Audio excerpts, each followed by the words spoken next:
నెల్లూరు జిల్లా ఉదయగిరి నియోజకవర్గంలోని వరికుంటపాడు మండల కేంద్రంలో రాష్ట్ర మాజీ ముఖ్యమంత్రి నందమూరి తారక రామారావు 28వ వర్ధంతి సందర్భంగా తెలుగుదేశం పార్టీ కార్యనిర్వాహక కార్యదర్శి వండెబోయిన చంచలబాబు యాదవ్ రామారావు విగ్రహానికి పూలమాల వేసి నివాళులర్పించారు. అనంతరం ఆయన మాట్లాడుతూ ఎన్టీఆర్ తెలుగుదేశం పార్టీ స్థాపించి అనతి కాలంలోనే ప్రజల మన్ననలు పొందిన ఏకైక వ్యక్తి అని కొనియాడారు. బడుగు బలహీన మైనార్టీ వర్గాలకు రాజకీయంగా చైతన్యవంతులను చేసి రాజకీయం అంటే తెలిపిన వ్యక్తి రామారావు అన్నారు.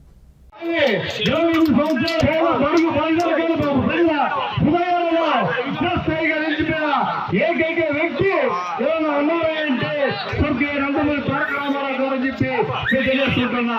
రామారావు గారు రాష్ట్రంలో బడుగు వర్గాలకి బడుగు వర్గాలకి మైనార్టీ వర్గాలకి రాజకీయంగా ప్రాధాన్యత ఇచ్చినట్టు గొప్ప వ్యక్తి స్వర్గీయ నందమూరి తారక రామారావు గారు తెలియజేసుకుంటున్నాం.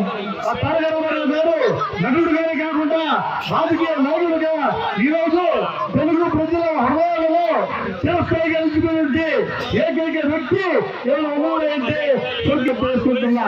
ఇప్పుడే మనం చూసాం వచ్చింది నందమూరి తారక రామారావు గారి వర్ధంతిని వాషింగ్టన్ ఇతర దేశాల్లో కూడా తెలుగు వారు చేస్తున్నారంటే ఆ ఖ్యాతి నందమూరి తారక రామారావు గారి తెలుసుకుంటున్నాం.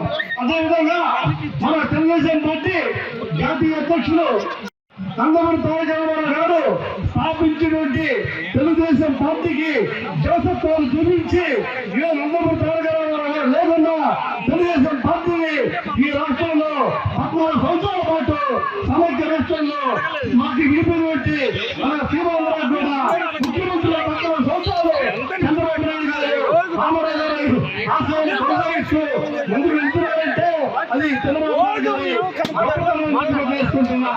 మాకు ముఖ్యమైన విషయం